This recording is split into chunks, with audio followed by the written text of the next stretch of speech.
తాకట్లో ఉన్న మీ బంగారాన్ని విడిపించి ఆ రోజు ఆన్లైన్ రేటుకి కొంటాం. Sharma gold company. నమస్కారం, వెల్కమ్ టు సుమన్ టీవీ. నేను గీతాంజలి. ప్రస్తుతం మనతో పాటు ప్రముఖ జ్యోతిష్యులు బ్రహ్మశ్రీ నందిభట్ల శ్రీహరి శర్మ గురువు గారు ఉన్నారు. వారితో మాట్లాడదాం. గురుగారు నమస్కారం అండి. వాగర్థావివ సంపృక్తౌ వాగర్థ ప్రతిపత్తయే జగతః పితరౌ వందే పార్వతీ పరమేశ్వరౌ సదాశివ సమారంభాం శంకరాచార్య మధ్యమాం అస్మదాచార్య పర్యంతం వందే గురు పరంపరాం. ఆదిత్యాయ చ సోమాయ మంగళాయ బుధాయ చ గురు శుక్ర శనిభ్యశ్చ రాహవే కేతవే నమః. శృంగేరి జగద్గురు పీఠాధిపతులకి, కంచి పీఠాధిపతులకి నమస్కారములు తెలియజేసుకుంటూ కార్యక్రమాన్ని ప్రారంభిద్దాం. గురుగారు, డిసెంబర్ 29 మార్గశిర మాసం, మాస శివరాత్రి. శివానుగ్రహం కోసం మేమందరం ఏం చేయాలో వివరిస్తారా? అసలు ఆ రోజు ప్రత్యేకత ఏంటండి? అలాగే పరిహారాలు కూడా తెలియజేయండి. తప్పకుండానమ్మా. మనకు సహజంగా నిషీధి సమయంలో చతుర్దశి ఉన్నటువంటి రోజున మాస శివరాత్రిగా చెప్పబడుతుంది. ఆ నిషీధి సమయంలోనే లింగ రూపముగా బ్రహ్మ విష్ణువులకి పరమేశ్వరుడు అవతరించాడు ఆ ఇద్దరి సంవాదంలో.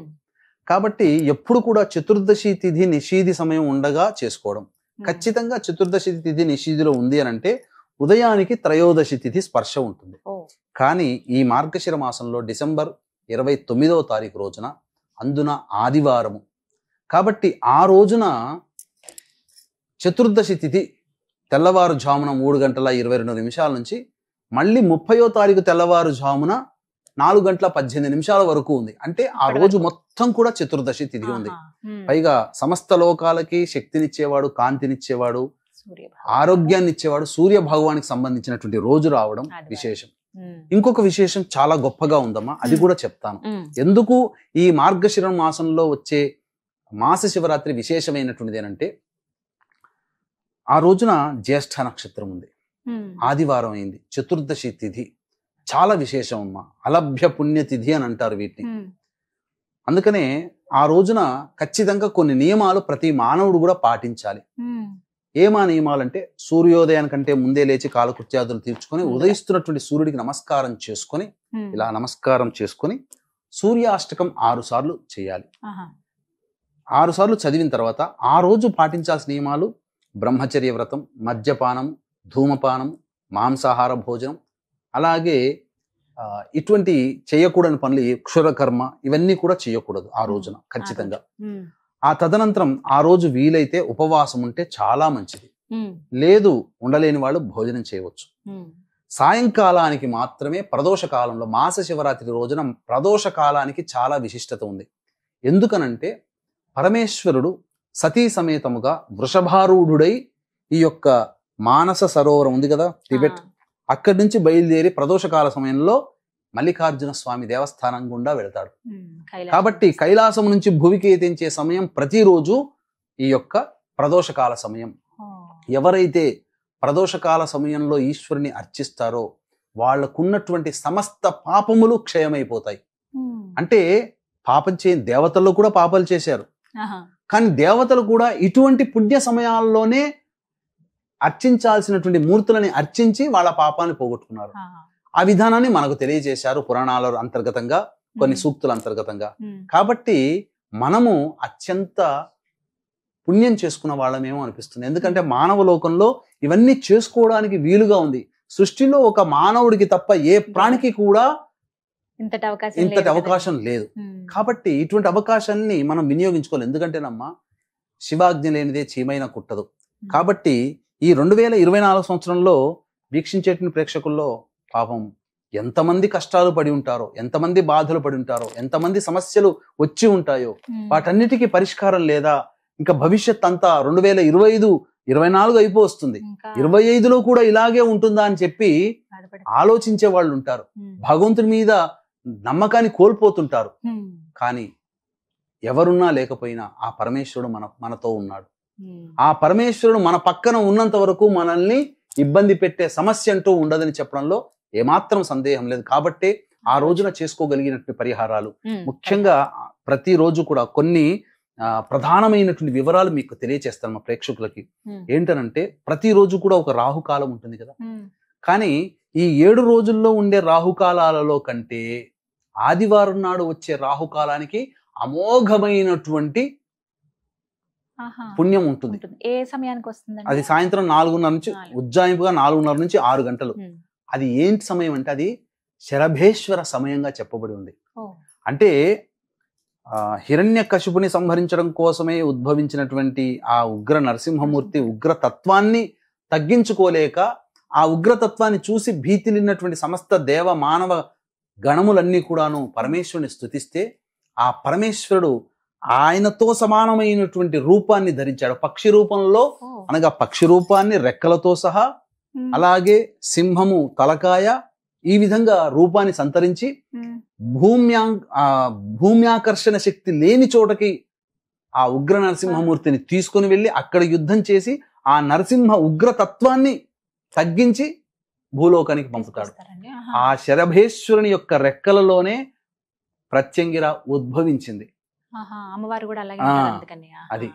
కాబట్టి అమ్మవారు, ప్రత్యంగిర అమ్మవారు అప్పుడు ఉద్భవించింది. అంటే ప్రత్యంగిరనే ఉద్భవించిన వాడైనటువంటి శరభేశ్వరుడు ఎంత గొప్పవాడో, ప్రత్యంగిర కంటే గొప్పవాడు.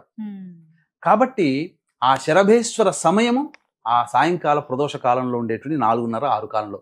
కాబట్టి వీలైనన్ని సార్లు ఆ ప్రదోష కాల సమయంలో దుర్గా అష్టోత్తరం వీలైన సార్లు చేయాలి.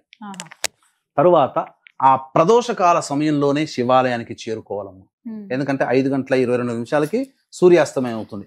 కాబట్టి ఆ 4 గంటల కల్లా శివాలయానికి చేరుకొని ఆ ప్రదోషకాల సమయంలో శివాభిషేకము, బయట శివలింగం ఉంటుంది, ఆ శివాభిషేకము చేయాలి. కలియుగే అన్నగత ప్రాణ. ఈశ్వరుడు మనకు ఇష్టమైన దాన్ని ఏదైతే ఆ ఈశ్వరునికి సమర్పిస్తామో ఆ పరమేశ్వరుడు సంతుష్టి పడతాడు. ఆయనకి ఇష్టమైంది కంటే మనకిష్టమైంది పెడితే ఎక్కువగా. ఎందుకనంటే మనం పెట్టాము అని అంటే దాన్ని వదులుకుంటున్నట్టు లెక్క. అంతే కదమ్మా. ఇప్పుడు మనం ఇక్కడ ఉంగరాన్ని నేను పెట్టుకున్నాను, ఇది నేను ఇష్టపడి పెట్టుకున్నాను అనుకుందాం. నా ఇష్టాన్ని తీసి ఆ పరమేశ్వరునికి ఇస్తే నా ఇష్టాన్ని అతనికి ఇచ్చినట్టే, అతనికి అర్పించినట్టే కదా. ఆ విధంగా కలియుగంలో మానవులకు ఇష్టమైంది ఏంటంటే, ఎవ్వడికైనా భార్య పుత్రాదుల్లో ఎవ్వరికైనా, రక్త సంబంధికులకైనా ఎవ్వడికైనా వాడి ప్రాణం కంటే ఏది ఇష్టం లేదు. అంతే కదమ్మా. వాడి ప్రాణం వాడికి ఇష్టం. అమ్మాయికి అమ్మాయి ప్రాణం, అబ్బాయికి అబ్బాయి ప్రాణం ఇష్టం. ఇట్టి ప్రాణంతో సమానమైనటువంటిది ఏంటి? కలియుగే అన్నగత ప్రాణ. ప్రాణం పుట్టేదే అన్నంలోంచి. అన్నం తిన్న పురుషుడి యొక్క శరీరంలోంచి ఆ కణములు శుక్రకణంలోకి ప్రవేశించడం, తర్వాత ఫలదీకరణ, స్త్రీ గర్భంలోకి వెళ్ళిన తర్వాత ఫలదీకరణం చెంది గర్భధారణ జరిగి శిశువు బయటికి రావడం. అంటే శిశువు జన్మకి కారణం అన్నం రూపంలో వస్తుంది. కాబట్టి అట్టి అన్నాన్ని, గంజి వార్చినటువంటి అన్నాన్ని చక్కగా పూసలు పూసలుగా మల్లెపూలలాగా ఉంటుంది, గోరువెచ్చని అన్నము ఉంటుంది కదా, వాటితో శివాభిషేకము చేసుకొని ఆ తదనంతరం ఆ ఈశ్వరునికి అర్చన చేయాలి. వివిధ రకాలైనటువంటి అష్టదళ పద్మంలో 8 రకాల పుష్పాలతో అర్చన చేసినటువంటి మానవుడి యొక్క వైభోగము ఇంత అంత అని చెప్పడానికి ఇష్టం మనకు ఆ మాటలు చాలవట. అంతటి రోజు ఆ యొక్క మాస శివరాత్రి ఉన్నటువంటి డిసెంబర్ 29వ తారీఖు రోజున. కాబట్టి అంతకు ముందు రోజు పర్వదినాలు, తర్వాత రోజు పర్వదినం కూడా ఉంది. అంతకు ముందు రోజు శని త్రయోదశి, 28 శని త్రయోదశి, 29 మాస శివరాత్రి, 30వ తారీఖు సోమవతి అమావాస్య. కాబట్టి ఈ మన పీఠం ఆధ్వర్యంలో 28వ తారీఖు రోజున మధ్యాహ్నం 3 గంటలకి శనిదోష నివారణ, గత జన్మ కర్మదోష నివారణ హోమాలు పర్ హెడ్ 1500 చేయిస్తున్నాం. అలాగే సోమవతి అమావాస్య రోజున శత్రు నిర్మూలన, వివాహము, దాంపత్యము, ఆర్థిక సమస్యల నివారణ కోసం కమలాత్మిక, ప్రత్యంగిర, బగల, ధూమవతి హోమాలు చేయించడం పర్ హెడ్ 1500. కాబట్టి అవకాశం ఉన్న వాళ్ళు కార్యక్రమ తదనంతరం కాంటాక్ట్ చేసి మీ గోతనామాదులు నమోదు చేసుకోవచ్చు. మధ్యాహ్నం 3 గంటలకి స్టార్ట్ అవుతుంది, 1 గంట లోపల గోతనామాదులు నమోదు చేసుకోవచ్చు. ఇక విశేషం ఏంటంటే, ఆ రోజున అభిషేకం జరిపిన తర్వాత అర్చన కూడా చేస్తాం కదమ్మా. ఆ రోజున మాస శివరాత్రి కూడా అయింది. కాబట్టి వీలైనంతగా శివ అనుగ్రహం కోసం శివనామస్మరణ ఆ రోజున చేయాలి. ఇదంతా కూడా సాయంత్రం 7 గంటల లోపల మీరు చేసుకోవచ్చు.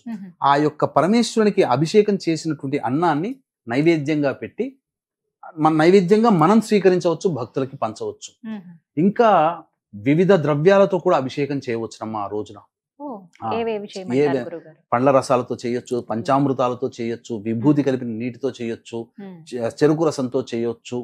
అలాగే అర్చనలో కూడా 8 రకాల పుష్పాలు అనంటే గన్నేరు పూలు, మల్లె పూలు, చామంతి పూలు, కలువ పూలు, తామర పూలు, తర్వాత మారేడు దళాలు, నందివర్ధనం పూలు, ఇలా 8 రకాలైనటువంటి పుష్పాలతో అర్చన చేయవచ్చునమ్మా. చేసిన ఆ యొక్క శివానుగ్రహం కలిగిందనంటే ఇక ఆ యొక్క వ్యక్తికి జీవితంలో సమస్యలు అంటూ ఉండవు. కాబట్టి అవకాశం ఉన్న వాళ్ళు, ప్రతి సమస్య ఉంటుంది, ప్రతి దానికి కూడా శివానుగ్రహం కావాల్సిందే. శివాజ్ఞ లేనిదే చీమైన కుట్టదు. ఈ కార్యక్రమాన్ని మీరు చూడాలన్నా మేం చేయాలన్నా శివ అనుజ్ఞతోనే చేస్తున్నాం. కాబట్టి పైగా ఆ రోజున శివుడు ప్రసన్నుడై ఉంటాడమ్మా. అంటే శివుని యొక్క స్థితి, ఏ రోజు అభిషేకం చేయాలని చెప్పి శివుని యొక్క స్థితి ఉంటుంది, ఒక లెక్క ఉంటుంది. అది భవిష్యత్తులో మనం ఒక చక్కటి వీడియో చేద్దాం. అంతకు ముందు శివ ప్రదక్షిణ గురించి చేశాము. అలాగే శివుడు ఏ స్థితిలో ఉండగా అభిషేకం చేస్తే, పూజ చేస్తే శివుడు ప్రసన్నత తొందరగా కలుగుతుంది అనేటువంటిది కూడా నియమం ఉంది మనకు. ఆ నియమాన్ని కూడా మనం తప్పకుండా చేద్దాము.